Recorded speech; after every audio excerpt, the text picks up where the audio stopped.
Having a child working as a restaurant server is a disgrace. That's what my father said to me while I was serving at the party celebrating my brother's promotion. It wasn't just my dad. All the relatives looked at me with the same condescending eyes. Then, something unexpected happened, revealing the truth about who I am.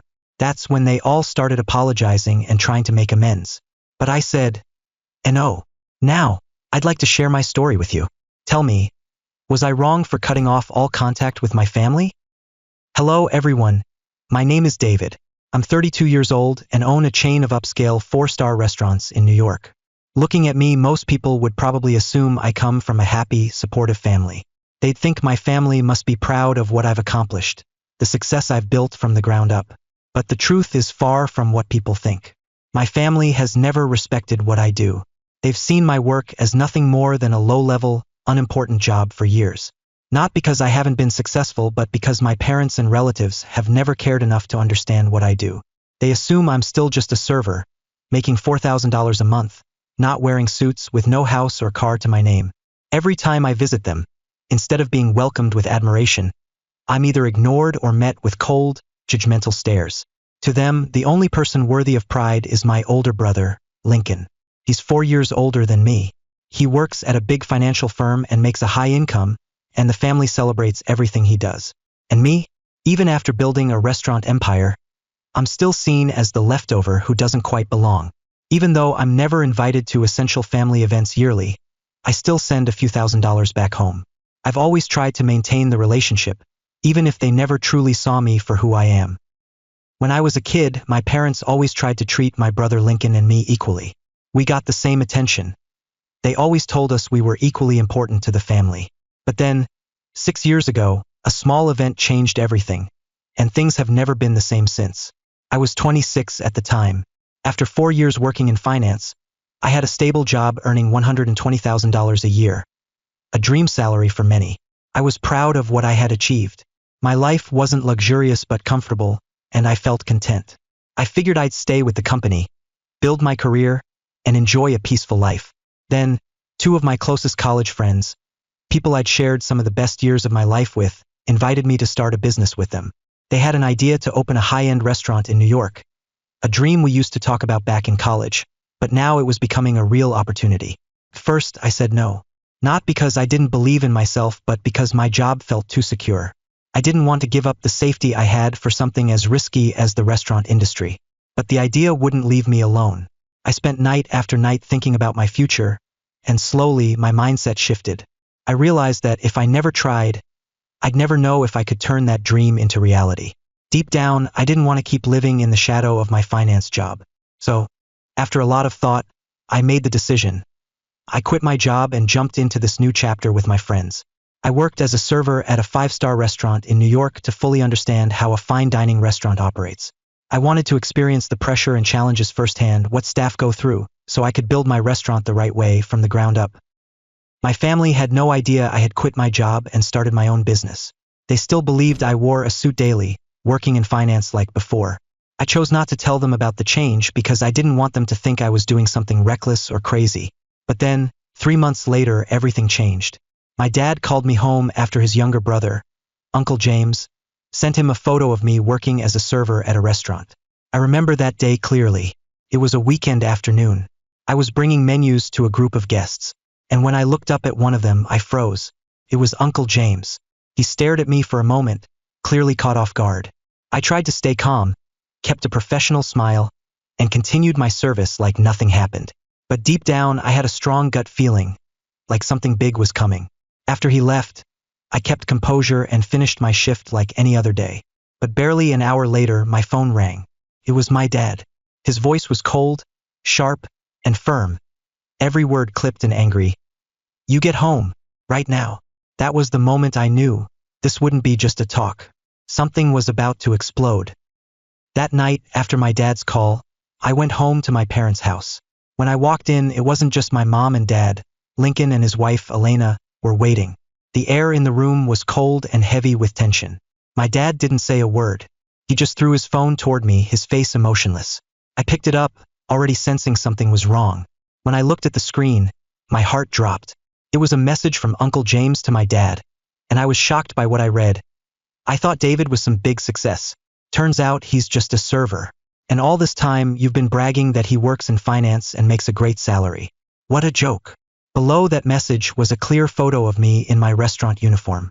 I never expected Uncle James to say something so cruel. I'd always known he was jealous of our family, but he took this moment to humiliate me, and, in his way, take a jab at my parents, too. It hurt, but I kept my emotions in check. I knew I needed to stay calm. As soon as I finished reading, I said, "This is just a misunderstanding, Dad. I'm working in a restaurant. Not because I failed, but because I want to learn the business from the inside out. I'm starting my restaurant." I explained everything, the project I was working on with my friends, the dream we were building. I wanted them to see the bigger picture and understand what I was trying to do. But before I could finish, Lincoln jumped in. "This is insane, David. You had a good job making great money. Why throw that away? You don't need to work in a restaurant to prove anything." Elena didn't hold back either. Right after Lincoln finished, she added, "David, I think you're going way overboard. You don't need to be grinding away in a restaurant like that. It's just a waste of time." My mom, who usually tried to keep the peace, couldn't hold it this time. She said, "Even if you do end up owning a restaurant, you're still just someone serving food to others. There's nothing to be proud of in a job that low." Every word felt like a dagger. My dad didn't say much. He just looked at me coldly and said in a flat, emotionless voice, "If you're not returning to your old job, don't bother coming home again." At that moment, I had nothing left to say. I knew I couldn't go back. But facing rejection from the people I had always tried to make proud of was devastating. That night, I paid the price for following my dream, with silence, judgment, and the sting of being cast out by my family. And I understood from that point on I would have to walk this road alone. After 6 months of working as a server at a 5-star restaurant, combined with my 4 years of experience in finance, I had gained a deep understanding of how top-tier restaurants operate. I didn't just learn about kitchen operations. I learned how to manage a team, build a brand, and create an experience where every guest felt cared for from the moment they walked through the door. The Heritage, that's the name we chose for our restaurant. Heritage wasn't just about elegance. It was a tribute to the culinary values we wanted to celebrate and share. The restaurant was located in Greenwich Village, New York, a vibrant culinary neighborhood perfect for reaching diners who appreciate novelty and sophistication. We started with a total investment of $500,000. I contributed $200,000, and Anthony and Sophia, my 2 closest friends, each paid $150,000. But it wasn't enough to cover everything. We had to take out an additional $500,000 bank loan to pay for the space, interior design, kitchen equipment, and initial marketing efforts. That first year wasn't easy. We leveraged every connection I had from my finance days, inviting former colleagues and clients to try the food and share their experiences. Anthony, who worked in PR, led our media and communication strategy. With her marketing background, Sophia sought out major local events and opportunities that helped us attract attention and build a following. We focused on crafting a high-end menu, a blend of refined, creative dishes, designed to make people feel like they weren't just dining but experiencing something artistic.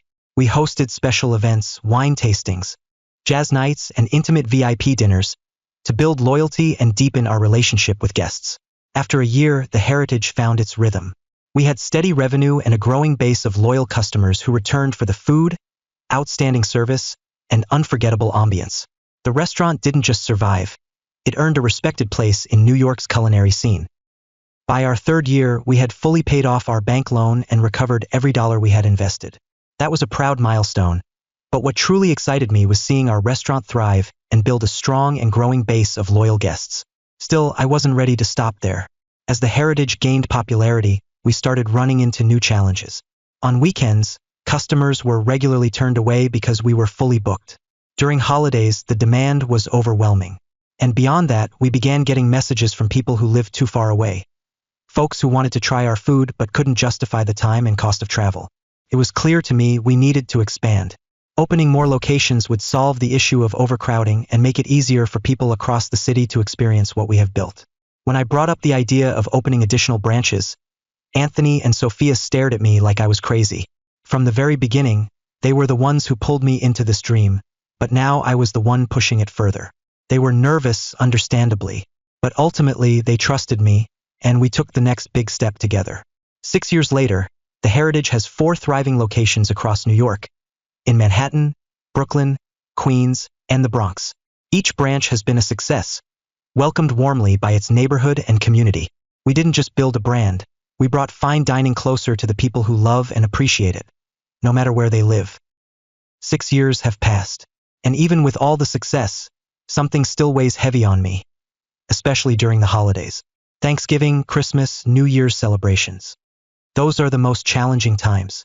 Since the day I walked away from my family, there's been no contact, no calls, no invites, not even a text asking how I'm doing. We live in the same city, yet every attempt I've made to reconnect has been met with cold silence or avoidance. Like they're embarrassed by me and think being seen with me would somehow bring them shame.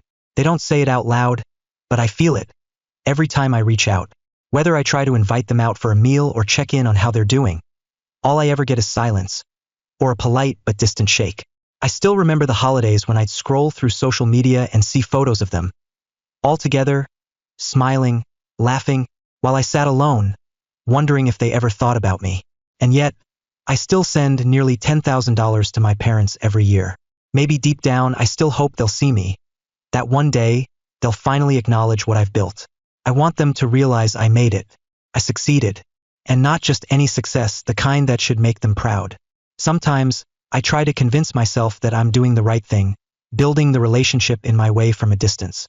But on those special days, when the world feels warmer and closer, that space where my family should be never disappears. Even though I knew nothing had changed, I kept sending them money every year, because somewhere deep down, I held on to this small hope that they would truly see me one day, not as the outcast son but as someone who built his own life with his own 2 hands. But that hope, all of it changed 3 months ago when something serious happened at one of our restaurants. And from that moment on, I finally realized, I don't need them. In fact, without them, I've done more than survive. I've thrived. It was a weekend, and I was doing one of my usual unannounced visits at our Brooklyn location. I do this often to ensure everything's running smoothly and stay connected with our longtime guests. I've always believed that to maintain a restaurant standard, I need to stay involved, to see things firsthand. While I was in the kitchen, one of the servers rushed in and reported to the manager. One of our staff accidentally spilt wine on a guest, and the guest is furious. The manager immediately moved to handle it, but I stopped him and said calmly, "I'll go with you." When we walked into the VIP section, I froze. Sitting there, my parents, my brother's family, and a few relatives. They looked at me in complete shock, like they couldn't believe what they saw. I'll never forget the look in their eyes. Confusion, discomfort, maybe even a slight panic. It was the first time in years that I'd seen them like this. Not on the street, not in passing, but face to face in my restaurant. And I knew, at that moment, there was no avoiding what came next. As soon as I walked in, the server started to speak. "This is the manager," and I quickly raised my hand to stop him. I didn't want him accidentally revealing who I was. Not in this moment, not like this. Then, without missing a beat, my brother Lincoln spoke up, his voice thick with sarcasm. "So this is what became of that big project 6 years ago? Turns out you're just a restaurant manager after all." His words hit me like a slap across the face. Even though I had mentally prepared for a moment like this, hearing it from my brother stung deeply. I didn't respond, but I could feel the anger rising in my chest. Just then, Ryan, the branch manager in Brooklyn, stepped forward and began to say, "Sir, this is actually..." I cut him off immediately, my voice cool and steady. "It's been a while. How's everyone doing?" No one answered, just silence. I wasn't surprised. That was always how they were. Even with me standing right there in front of them, they still couldn't look me in the eye or acknowledge how much my life had changed. About a minute later, my father finally spoke. His voice was cold, laced with disgust. "If I had known you were working here as a server, I wouldn't have come. It's embarrassing." My mother jumped in right after, her tone filled with disappointment. "It's shameful to have a child working as a waiter." I opened my mouth to speak, trying to stay calm. "Dad, Mom." But before I could finish, they both raised their hands to stop me, their eyes hard, like they were cutting off all connection. "Don't call us that. We haven't had a son like you for a long time. Having a child working in a restaurant is a disgrace." The tension in the room turned suffocating. Couldn't hold it back anymore. My anger boiled over, and I looked them straight, no longer filtering anything. "If you don't consider me your son, Why keep accepting the $10,000 I send yearly? Isn't that money just as disgraceful? My words hit like a slap, and the room fell silent for a long moment. Then my father let out a cold laugh and replied, eyes like ice. You sent it on your own. We didn't ask for it. I couldn't believe what I was hearing. That answer only added fuel to the fire inside me. I took a breath, trying to hold on to what little composure I had left, and asked, then tell me, what does success look like to you? What's considered a source of pride for this family? Without hesitation, my father turned his gaze to Lincoln, my older brother, the one they'd always held up as the golden standard. Lincoln sat back in his chair, arms crossed, looking at me with that same smug look I'd seen 1,000 times. And then my father answered, look at your brother. That's what success looks like. He's got a smart wife, a director, always dressed sharp in a suit. Not in some cheap server uniform like you. And in that moment, it hit me. No matter what I did or what I built, they would always measure me against Lincoln. Every word out of their mouths wasn't just to praise him. It was meant to diminish me, to remind me I'd never be good enough in their eyes. About a minute later, my father finally spoke, his tone cold and filled with contempt. If I had known you worked here as a server, I wouldn't have come. What a disgrace. My mother followed quickly, her voice heavy with disappointment. It's embarrassing to have a son working as a waiter. I opened my mouth, trying to speak calmly. Dad, Mom. But they both cut me off with a stern wave of the hand, their eyes sharp and unforgiving, like they were severing all ties. Don't call us that. We haven't had a son like you for a long time. Having a child working in a restaurant is a disgrace. The air turned so thick you could cut it. I couldn't hold it in any longer. The anger that had been simmering for years finally spilt out. I looked them dead in the eye and asked, without restraint, if I'm not your son, why take the $10,000 I send yearly? Isn't it humiliating to accept that kind of money? My question hung in the air like a slap. The silence that followed felt endless until my father gave a dry, bitter laugh and said coldly, you sent it on your own. We never asked for it. I could barely believe it. That response, dismissive, heartless, only fueled my frustration. I took a deep breath and asked, then tell me, what is a source of pride for this family? My father didn't hesitate. He turned to look at Lincoln, my older brother, their forever shining example. Lincoln sat there, smug, leaning back in his chair, eyes filled with quiet arrogance. And then my father said, look at your brother. That's success. He's got a smart wife, a director, always dressed in a sharp suit. Not some cheap server uniform like you. Right then and there I finally saw it. They had always used Lincoln as the measuring stick. And every word they spoke wasn't just admiration for him. It was a deliberate effort to make sure I knew exactly where I stood, beneath him. Just as the tension in the room reached its peak, a deep, composed voice echoed from behind us, apologies for being late. Every head in the VIP section turned toward the man who had just arrived, a middle-aged gentleman in a tailored gray suit, walking confidently, which seemed to shift the atmosphere with each step. Immediately, I saw Lincoln straighten up, flick his hair back, jump to his feet, adjust his blazer, and stride over with a polished smile. Boss, we've been waiting for you. The man gave him a polite nod and extended his hand, a formal, distant handshake, followed by a faint smile. But moments later, his eyes left Lincoln and landed squarely on me. His expression shifted, warmer, more sincere, as he walked straight toward me and extended his hand. Well, if it isn't the owner of the heritage. It's been a while, David. The entire table fell into stunned silence. I didn't leave him waiting. I didn't pretend to be surprised or flustered. I smiled, extended my hand firmly, and replied, hello, Mr. Thomas. It's good to see you. How have you been? The man who had just walked in was Thomas Graham, CEO of Graham and Weiss Financial Group, where Lincoln had worked for nearly a decade. The same man my brother referred to as the big boss every chance he got. But Mr. Graham wasn't just a titan in the New York financial world. He was also a longtime VIP guest at the Heritage, one of our most loyal patrons. After our greeting, Mr. Graham glanced around the room, sensing the heavy air. With a slight frown, he turned to me. I get the feeling I walked into something tense. Is everything all right? I kept my tone calm and professional. Just a small incident, sir. One of our servers accidentally spilt wine on a guest. We've already apologized and offered a solution.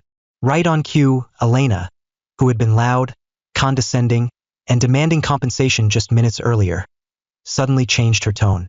She forced a bright smile and nodded eagerly. Oh no, it's nothing serious, just a small accident. I've already agreed to let it go. I didn't say a word. I didn't need to.